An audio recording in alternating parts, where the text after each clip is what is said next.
bon après-midi, chers internautes du Studio Moto TV. Vous êtes en train de nous suivre partout que vous êtes dans le monde à travers votre belle site Studio Moto TV afin de votre émission La Découverte qui est présentée par moi, Renate Bekumoukilambe Hervé. Eh bien, émission émission la maka batuya dengenyoso aux la docteur, aux la musicien chrétien, artiste et comédien, j'en passe. Bisous dans la découverte pour nous raconter, puis en bakamu nyoso pour na découvrir ba makamu ebele pour na kubakisa beaucoup connaissance et par la dynamique sur Studio Moto TV. Eh bien, sans plus tarder, nous voulons vraiment avec l'État. Aujourd'hui, nous avons comme invité nous recevons un grand artiste talentueux, comédien, scénariste, écrivain également, où nous découvert ensemble dans Studio Moto TV. Eh bien, avant de recevoir notre invité du jour, là on va vous dire notre sujet du jour. Aujourd'hui, nous avons comme sujet l'arrivée d'un artiste comédien quelque part. Avant de recevoir l'artiste comédien comme invité du jour, là on va demander à notre régisseur, le monsieur Fabien Faye, de nous balancer un élément. Suivez.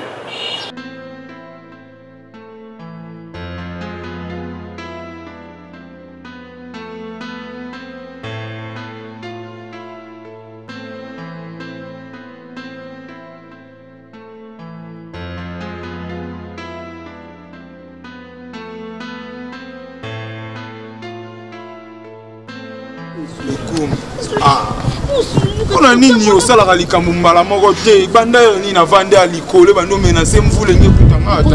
Pardon, il m'a bien dit, ma Paris. Azande a bien gagné au sommet de l'eau, comme il va rendez-vous dans ma baie, après n'a goûté qui mouille à Vandia au Monipe et l'Ikole. Ma reine Nabisso, ma belle Jimmy Taille, ma reine Nabisso, à Paris, mettant avec ton portée.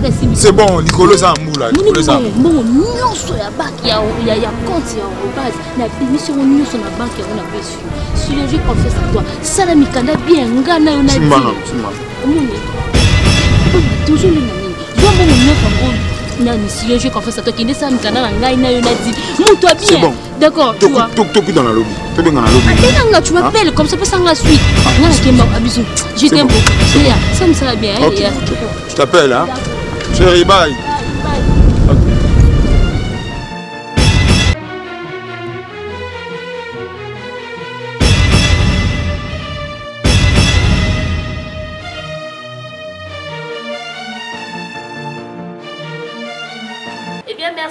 Merci na faya moto uti côté la vie les makitoko oyo uti ko sala bien bon na balandi ya Studio Moto TV site na bino ya kitoko oyo vous a toujours connecté et merci beaucoup.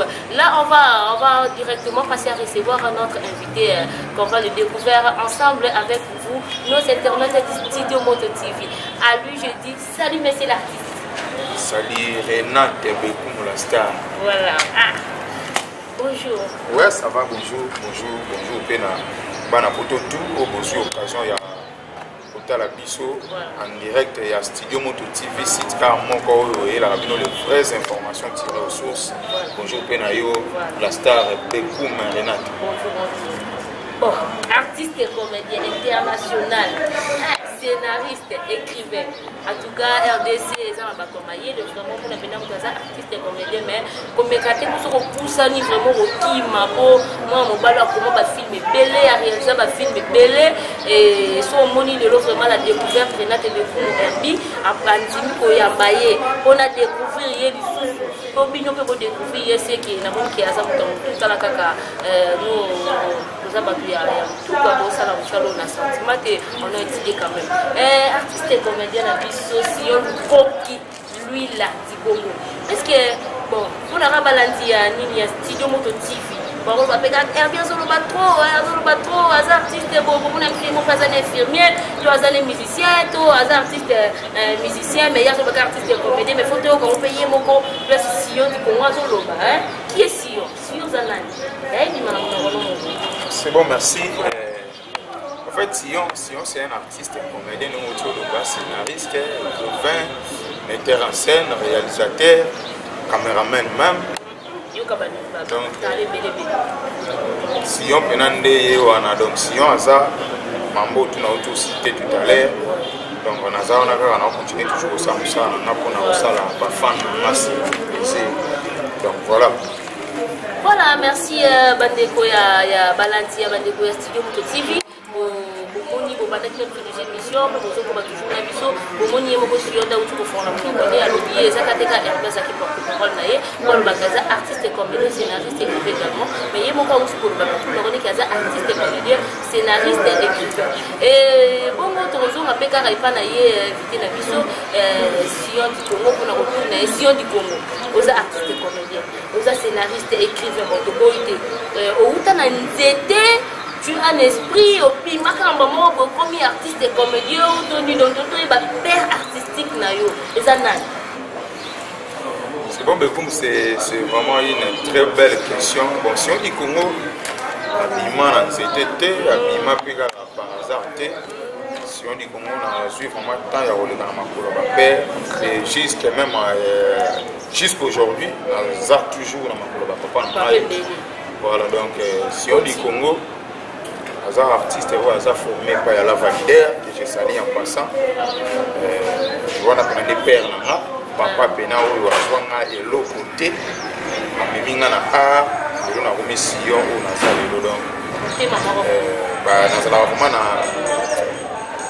par reconnaissance et belé envers papa la Validaire, et il papa qui a formé Sion du Congo, sur une sanité.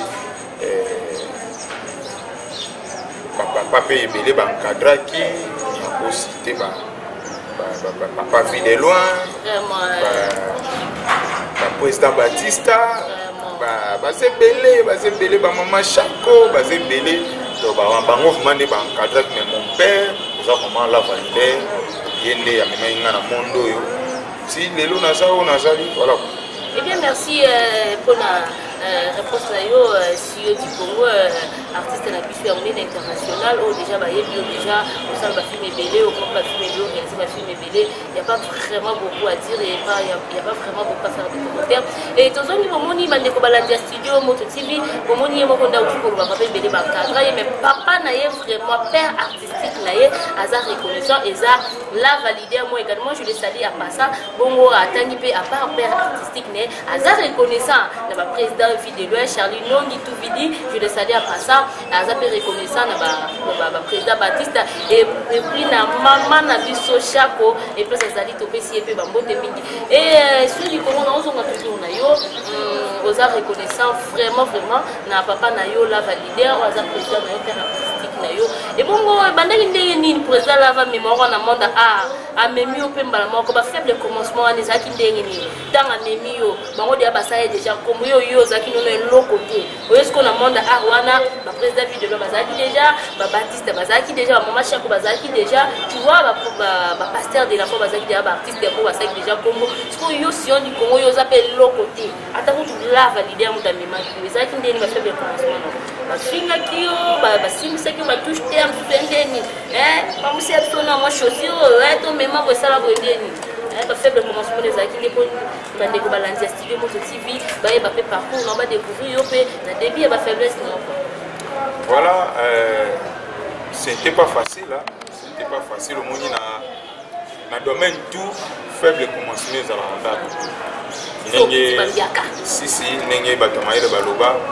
la le début a été toujours difficile.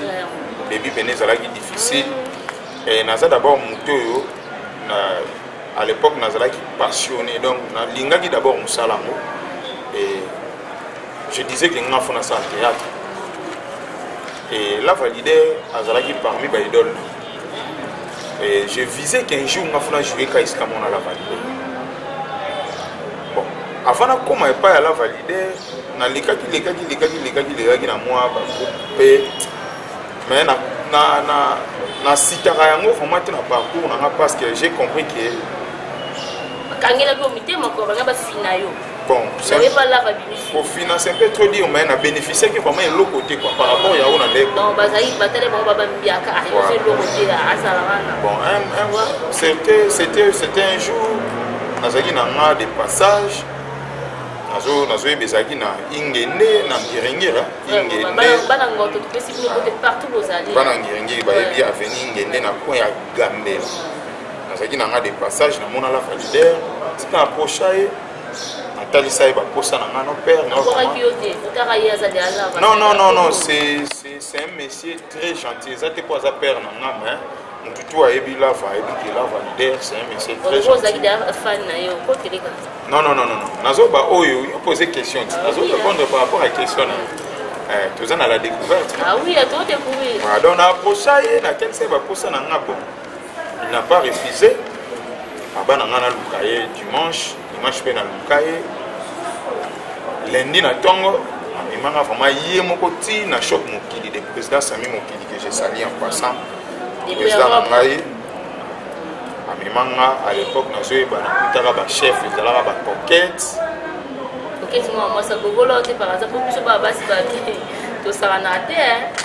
bon c'était difficile mais lokola nalingai mosala ngo je n'avais pas le choix. Je t'aime beaucoup, hein? Je te salue pas ça. On est dans le chef. Ça a été facilité. Dès qu'on se lève, on a pris un mois, ça a été l'air mon tournage. Je me dans le sac. Ah oui. Mais les sacs de tournage. Moi, ça me met sur le sac. Mais ça l'a rendu. Je ne peux pas dire de n'importe quoi devant caméra. Pour histoire, va changer. Ah oui. Histoire va changer. Donc, ils allaient vraiment faciliter. Ça qui vraiment film maintenant aussi des tableaux film peu aussi pas des tableaux et l'équipe mais fatigué amour ya musala ngo ezalaki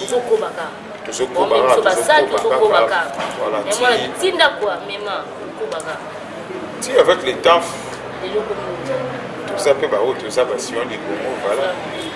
Bon, moi je te félicite, vraiment Moni Balobara, Soro Lingum Sana, Yofoko Bakaka, tu vois, le voyage de 1000 km commence par un pas. Wana pasteur Jean-Paul Manconi, il a un corridor, le visionnaire de l'église évangélique, Péniel, je le salue à passer, il m'a bongo mingi, après ça bongo, Péniel, bongo, conseil mingi, le voyage de 1000 km commence par un pas. Tout le monde est artiste, tout le monde qui est artiste, un ambition comédien, un sion du Congo, des Koloba, voyage à 1000 km, nous à 1000 élo, et pendant qu'il n'a pas mon corps, tout le monde va faire le commencement. Sur du Congo, on a retourné à la question de aussi ba film belé ngata ko ba film belé vraiment c'est ba film belé ou comme ba film belé réalisé puis ba film et belé bon ndina yeba mbongo wana inspiration de vie déjà tant on a déjà comme un film donc c'est que tu es vraiment intelligent félicitations vraiment tu as félicité quand on va que ba fleur lui ba germe de fleur lui que tout le monde a ba tikara so mutakusi mais ngana na ngai be kumo Herbie na préféré ko boire le temps aux enfants boire que leur et si on a mis tout na finance à qui te finance là-bas film bélo yo au Marawana tu vois au retourna vous allez dans mon bébé là mon merci beaucoup moni mboka na biso tozo vivre na cas de force majeure donc tant que tout n'est pas en finance vraiment on va filmer vraiment financé par tout mais sauf que le gars là si na comprenait le logo moko que le logo nion suppose ça l'amour il faut d'abord tiara volonté na tia volonté et puis na amour du travail on peut mon créer na moi mon qui on a jouaka comment on va filmer na ngai na réaliser donc quand on t'a dit man bon ko ibiso ko mona ngoto ba beku moto oluka mbongo pa ekweka ko tasi yo lokoti alobando ko ba film tu commences à réaliser tu commences à tourner tu appelles les artistes ainsi de suite il y a ba groupe mona bengi lobi artiste ya groupe le bon samaritain bengi landu kosi aka ko jouer jeune lion ya ko jouer abo kuna susu ulekani na groupe so bengi ala batwana ba ko na transport na ba zo mama ko mais ko yo bi de finance. Bon, tant que nous avons financier, au moins kala, parce qu'en réalité, tu as c'est kala, tu es auditeur, mon outil poto, avec Kinshasa, à Pession-Mongo, pour réaliser un film, ça demande quoi? Ça demande budget. Ça demande budget au PSI, au présenté, à Pession-Mongo, pour réaliser film. On a un financement. Mais lelo nzondi ni se kufi internet comment parce que producteur moi ya a produire donc tout comment retourner car on a ba moyen car qui toujours joie retourner car l'essentiel les acquis ça là la relation bien à ba collègue yo ba confrère na ba concert no ba artiste aïe peut-être que les cas transport et au solo n'est qu'à bien retourner puis filmer donc aux allèvements financés par quelqu'un peut-être na ba site nous surtout l'équipe pour travailler en collaboration avec mon budget sali combien pour réaliser film par exemple $400 il y a le cas 200 na 200 na bibisi matériel de tourner film et côté mais autant on benga ba artiste pour on va 1000 francs non na éviter à moins que mutema mutu azaneka mutema mabe mais à terre tout quoi jouer na filmation du Congo c'est bon bien on se retrouve beaucoup se retrouver c'est un peu trop dit mais au moins on a bien artiste dans le film on a ça 1000 francs 2000 francs 3000 francs quand même les pour respecter les pour respecter artiste collègue artiste non collègue artiste oui mais collègue artiste il est venu faire son travail quoi ya musa na biso musa le comment non ça là quoi omoni nenge muto snel abima na tongo ke bureau ya snel agent moko ya régie des oies bimi ake mosala ndenge biso mpe baartiste c'est notre travail donc ngai na négligeaka artiste te parce que nayebi atiki ndako na ye aye kosala mosala donc nasalaka quand même effort ata ya mingi te mpo ya mingi yango tokozwa yango te mais oyo ya moke wana tozwa quand même tokabula yango comme isedo ya motutu mpe acomprendre ke asenti ke nauti mpe quand même kosala mosala.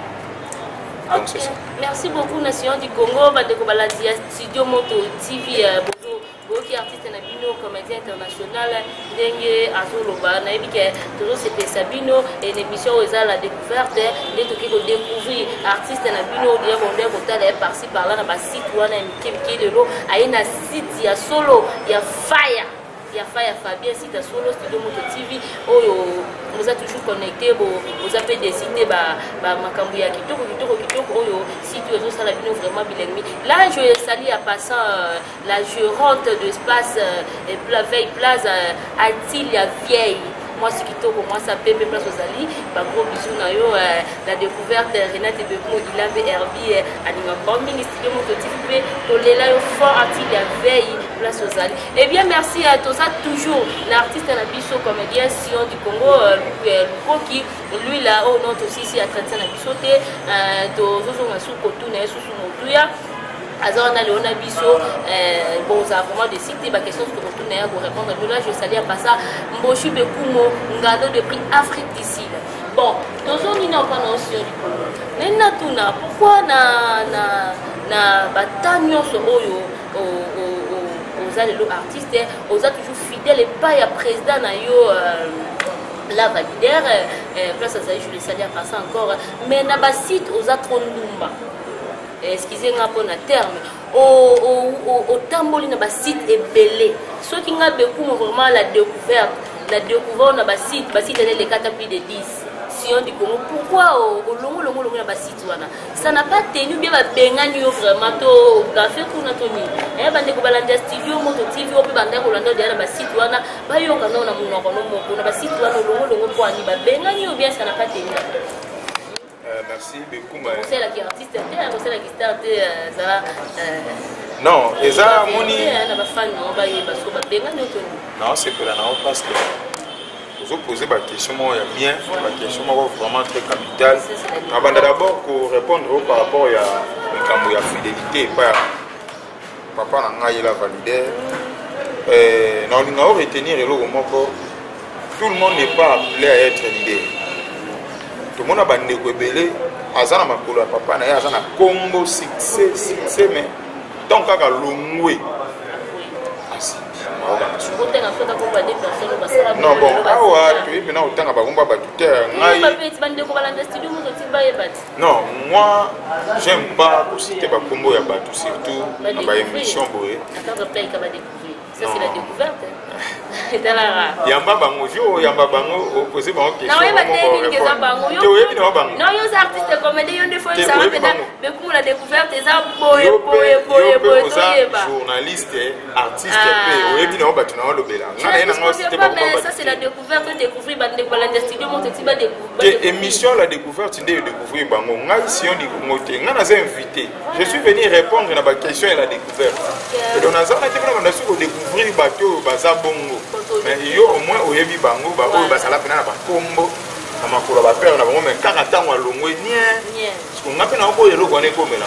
Si ba père na mo bazala moto. D'abord nazo continuer ko garder relation bien na papa na nga. Ya kwa bona longo tango longo pona kiwa. Aujourd'hui ma biso studio du Congo ba site wana belé belo utu longo ko ali ba bengani yo bientôt ni bande ko balandi studio Moto-TV ba ko sa bayeba. Et puis ba ça ba fan no bande ko talo dela ba site belé. Et mo pona ba ba o kufi toi qui wapi atiki biso ka bo melo ba monyo sous na site qui tourne le studio Moto-TV. Je sais pas passer encore les coordonnateurs Faya Fabien Passazali. Ouais. Pourquoi pas notre caméraman Chamaya c'est pas bisou non ça qui tourne. Pour qui m'a bisoté papa tout ça awa. Non, répondre. Moni balong ba benga ni kuna ba site wana tondeli. Na nation du Congo. Bako bengana na site mongote mais sauf que tenazate parce que ça n'a pas tenu au moni boulot na biso oyo bako soit c'est un peu trop dit boulot na biso yana bato belé baye ba mate bato basala ba site za biso ba artiste wana mutako so ya biso ba artiste biso ba journaliste sans biso site ezalaki site ezalate parce que nga fona koma film ekota na site bato batala baabone babakisa ma site fona sala émission na mbinvité bien kota bato batala baabone babakisa ma site bakolo site na baofinaka mbongo ape sorte mais yo star osala bo matériel mais tango nga na ye na site nakuti site na yo na 20 abone batantu nga na sala na site na yo okangi 1000 abone site ekomi monétise mbongo ezokota obosani ngai ozomona te ke toko marché te na longwa kala parce que na longwa pour sali batant moi-même siko naza na studio Moto-TV là je profite na saluer mon coordonnateur Faya Moto et sans oublier tout tozo bosser na bango na studio Moto-TV ba cameraman na qualité lokola ba Jean Mayasi ba Jonathan Jojo tozana ba artiste makasi na kata ya studio Moto-TV lokola ba Miss Lolo ba Deo Star toza belé ba bino ba Bekum la star toza na kata studio Moto-TV toza na ba artiste belé ya danger ya danger donc awa ndé to pesa mala donc ba fan nga partout boza dans le monde ali bo retenir eloko moko Sion di Congo na bino aza sunaté naza siko na studio Moto-TV donc bo s'abonner pene belé na studio Moto-TV parce que naza awa ndé na pesa makambo d'ici là déjà na okoti la bino film na bino ya sika moto ki ya tata na ngai donc d'ici là bozo za moto ki ya tata na ngai za mo bangé na film oyo. D'ailleurs, boyebi ngai na koma jamais film mabe. Bozala décider na okotisa ba émission na okotisa ba film bo s'abonner belé wana nazo profiter na pesa ba salutation na ngai pa bana tu Allemagne na musika nazo mona ba Sandra Monamwe bio aspect nazo mona mon vieux Simon Sunzula de Bundes mona mundibu Letissa Nyoka nazo mona Benita Kimvolo sur na kiti na France na mona ba Fabrice Kenzinga garçon capable nazo mona ba Richard Benangandu nazo mona ba venanga belé ba fananga belé bwana photo wana bo s'abonner na studio Moto-TV pour naza sukuna test pour naza vraiment awa ndé na opesa. Eh bien merci beaucoup na artiste na biso Sion du Congo Sarah Munene ya kuma ba film belé et puis totala yango bino mo balandi ya studio Moto-TV boyebi déjà tamo bone ko tala na ba site wa miki wana uti lelo na site ya munene ya Faya Fabien studio Moto-TV site na bino to ko za toujours connecté bo s'abonner wana trop vraiment. Là je salue à passer le pasteur Jean-Paul Mayata de la foi et je salue à passer boss Bekumo de Luanda, je salue à passer également Arlène Mambo Massacre de prix France. Et oui, si on dit comment tout ça toujours on a eu. Nazali, à disposition. Bon, suppose, n'a évité, Sion du Congo, artiste et comédien international. Vous avez un bac qui tourne parce que Togo est bas là déjà. Elle me trouve la coutumier parce que nous avons une alliance terre. Non, non. Tu fan de carte que star comme ça au robot et auto joueur à mon abat pour place mon parce que ma cogne le bara au fan de la binoa. Non, non, si on dit qu'on a marié, si on dit qu'on est célibataire, on est à mon aîné. Donc, tu es mobile à bas. Donc, si on dit qu'on est célibataire, on n'a pas dit non, mais d'ici là, sur une ambassade de grâce, Marambo Zalana, mais si on dit qu'on a parents, papa va belé, papa a Gaïra Lukoki, papa a vainqueur, papa a béni, papa a. Donc, on est belé, donc, nièce, grand frère, donc si on dit qu'on a autorité, nièce, ne fait pas mais qu'on peut épisoder. Donc, on vit pas de belé, tu es pas mon baptiste, ça va s'arrêter, et bicara. Tu évites pas de belé, on a beaucoup de gens on a eu tout le monde, on a nièce, ne studio, mon TV. Parce qu'on va éclaircir, on va découvrir. Ça, c'est la découverte, c'est bien pour Herbie, tu vois. Tu as fait éclairciration, quoi. Tu vois, l'émission, bon,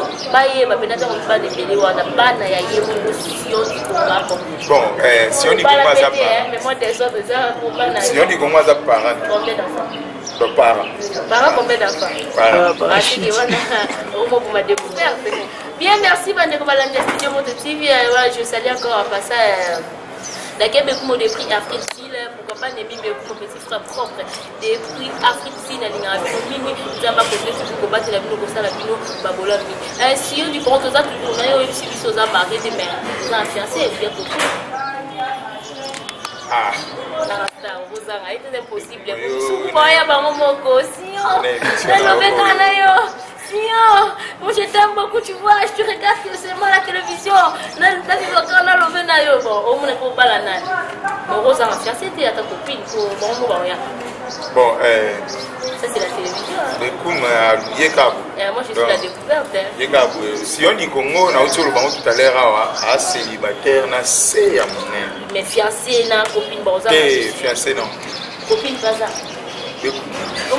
Non, parce que voilà, il y a studio TV, baza pour ça royeba, hein? Baza pour ça royeba. Ba fan, internaute, il y a studio Moto TV. Si on dit Congo, à célibataire, na c'est à mon mais copine Azali, son fiancé a été copine Azali.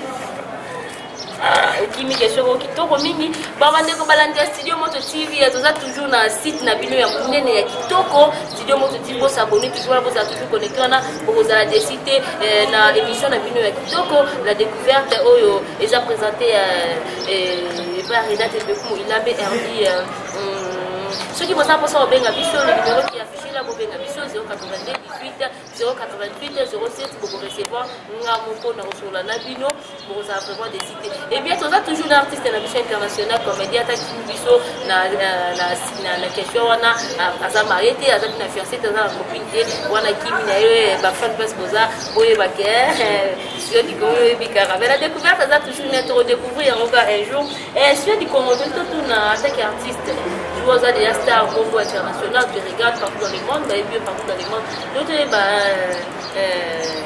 une vie artistique avec Dieu par la prière ou bien mon féticheur mon personne moi dit ba condition mo osala yo osala toujours mayele o komara ba film belé osala ba film belé et puis osala international o yo za le logo intérêt la découverte que nasali il y a une nation n'a pas si hein la découverte Kitty sur le terrain si yo za ndeni bobo la découvrir ba site belé bon il faut tout y bana titre exacto Jésus-Christ de Nazareth. Non, Bekou, Moni, si on dit Congo, à moi en Zambie.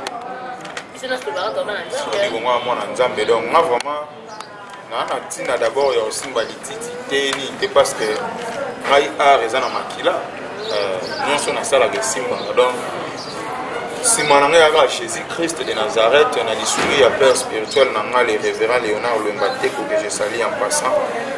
Bambote na Belé, on a dit souris na Bango, évangéliste Dédé Bongo, évangéliste Bruno Ngabadi, évangéliste John Kenga, pasteur Frank Mboui, pasteur Emmanuel Tita, on a père, on a encadré. Non, on a Simba, mais on a Simba de Jésus. Jésus-Christ de Nazareth. Simba de Jésus. Jésus-Christ de Nazareth. Oui, oui. Moi, les titres, moi, c'est ça. Les titres, c'est ça. Les titres, non, ma titre, c'est pas oui, livre, Bible, ma titre, donc voilà. Ok, merci beaucoup, Bandeko ya Studio Moto TV. Moti kolanda bongo na star na bino ndenge ya sion de comment vous le batia Simba de Jésus-Christ de Nazareth. Et puis ma titre ezali ba huile d'olive, banini. À ce moment-là, je salue à passer l'honorable Félix Bosekota. Je salue également à passer Junette Bekoumoua, l'aîné de la famille Bekoum, papa Gerbo Bokaba. Je salue mon vieux que j'aime beaucoup. Le docteur Junior Mukuna, place à Zali, n'a pas su Bambote Mingi, n'a pas su Bambote Mingi, n'a pas su Bambote Mingi, mon vieux docteur Junior Mukuna, place à Zali depuis Londres, petite sœur Nayo, Renate Bekoum, il a pas su Bambote Mingi, à notre maman chérie, maman Bernadette Beyoko. En tout cas, comme vraiment na souka ya traité na biso, na artiste et comédien na biso, mais je ne peux pas clore cette émission sans pour autant redonner encore la parole à notre invité du jour, l'artiste et comédien international Sionko qui lui là du Congo a dédié à Tandenge Zalakaka, a dédicace à Souka puis a prononcé Congo mot de la fin et il a fait une petite émission dans la lumière. Merci Renate Bekoum d'abord. On remercie pour inviter dans l'émission la découverte et partout dans le monde.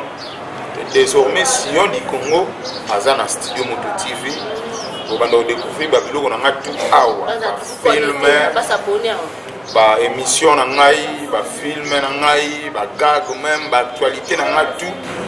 Désormais, dans Studio Moto TV, donc vous s'abonner. Jocelyne Makana en France, Bambote na belé, s'abonner. Fabrice Kenzinga, garçon capable, vous s'abonner. Dans Asco Awa. Donc, Basalam Nanga, Bafana tout, vous partout dans le monde. Si on dit qu'on a Bino Mingi, là, je vois mon vieux Simon Sunzula de Bundes, Laetitia Nyoka depuis les États-Unis, Benita Kimvolo depuis Suisse.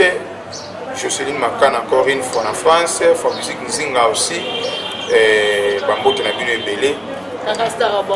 Mot de la fin na ngezaka ke ngana za mwa musa na bino. Je suis toujours là pour faire le travail au bino bo confiance ngai, bo pesa nga confiance. Bientôt bozo soit nouveau film na bino toki ya tata na ngai déjà bande annonce ezoleka. Motoki ya tata na ngai eza na 5 épisodes. Pour savourer yango, pour talango, pour s'abonner surtout dans Studio Moto TV. Et puis après Motoki ya tata na ngai nazochi la bino larme du sang, bangier na film di susu, pour s'abonner belé dans Studio Moto TV. Désormais bando biloko tout ya Sion du Congo na site Oyo Studio Moto TV. Laisse-moi vous dire que ça site kaka moko oyo la rabino les vraies informations tirées aux sources et oyo aligné à rejoindre ngai. Contactez Studio Moto TV pour rejoindre les cordons Faya Moto to Benginga moko numéro ya mwana eza affiché et to poko melinga na WhatsApp na plus 243 81 30 56 462 plus 243 81 30 56 462 wana rejoindre moko et vous ne serez jamais déçus. Bambote na bino ebele na linga bino mingi pour s'abonner surtout na Studio Moto TV parce que kuna na asuti Nazande awa soki olingi otala biloko tout ya Sion du Congo même ba film tout au sepela nango kuna awa nazobeta ngo ba saison 2 nango donc au sepela nango makasi wana bozoi ka ba bilengi ya ndambu ba continuité nango nazobeta ba saison 2 ya ba film tout o boyebi bo sepela nango kuna ba saison 2 nango botala nango na Studio Moto TV mais avant na beta ba saison 2 nango na okota na ba film sika bozozwa Motoki ya tata na nga déjà après et bozozwa larme du sang bozozwa crime du royaume bozozwa makayabu ya WhatsApp wana tout bozozwa na Studio Moto TV donc vous s'abonner et vous allez décider voilà. Eh bien, merci Sion du Congo, merci beaucoup, artiste et comédien international, scénariste, écrivain également. On a fait un nom, mais non, journaliste, oui, je suis très à l'aise, mais aux hommes, on va le moins mailler, les scénaristes, l'écrivain, bon, merci beaucoup à Sio du Congo d'avoir répondu à cette invitation de la découverte de Renate Bekoumouilambe.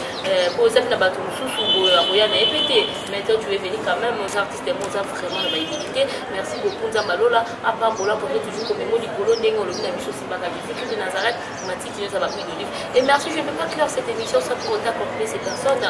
Napesi Bongo Bote, je salue à Passa, le coordonnateur de cette suite Studio Moto TV, c'est qui n'a plus à Kitoko, et il y a Malam Wingo, s'abonner toujours aux amis connectés. On a Faya, Fabien, après ça s'allie, Faya, et bah gros bisous, vraiment, je salue à Passa, ma belle sœur, Mima Mosange, Bekumo, depuis France, moi c'est Kitoko, Yamboshi, Bekumo, Mobani Nazan Afrique, bientôt là, dans ça, Bino, appelé Sikamoko, pareil, grâce à Bekumo, et puis Sibino Bambote, Arlène, grande sœur propre. Grâce que j'aime beaucoup, Arlène depuis France, Arlène membre ma sac à la question de Babote Mingue et nous avons un grand frère Nangana Mingue et docteur Junior Mukuna. Je salue à passer les pasteurs de la foi, CFC Amour et Compassion, pasteur de la foi. Je salue à passer les pasteurs Jean-Paul Makoni, Ilanga Polydor, mon père spirituel, le visionnaire de la communauté Péniel avec son épouse Maman Fifi Meng Makoni, Bana Péniel, pourquoi notre caméraman Jamaya, si elle a fait gros bisous, donc ça qui tout le monde a toujours ma compétence et puis Ibanga Souka. Donc, il y a penaso na boîte qui était. Donc, il y a une boîte qui était même ba ange ba web sanzambe ke piner si on dit. Ah vraiment. Mbote na nga Souka, weza dédicace à Souka. Na la gérante espace Oyo, veille plaza, moi c'est à Pembe, moi soit gangela Pembe tout ça. Antil ya veille ba mbote na we belé pour bon na cadre ya kitoko boye pesa mela biso tout ça l'émission grâce na ye Antil ya veille bambote na we belé des gros bisous à toi si on dit Congo linga ba mingi chantre munene so bingo découvrir pe ba œuvre na ye toujours na studio Moto TV pour mon ba chanson na ye c'est un artiste très talentueux artiste comédienne artiste musicienne kakaye donc on dit okuta na biloko na ye bo s'abonner na studio Moto TV pour découvrir vraiment en exclusivité Antil ya veille. Des gros bisous à toi, voilà. Ok, merci beaucoup. Nous sommes à la fin de cette émission. Merci d'avoir suivi cette très belle émission dans votre bon site Studio Moto TV. Restez toujours connectés dans votre bon site Studio Moto TV. On se revoit à la prochaine. Je prends pour de vous que l'Éternel vous bénisse. Au revoir.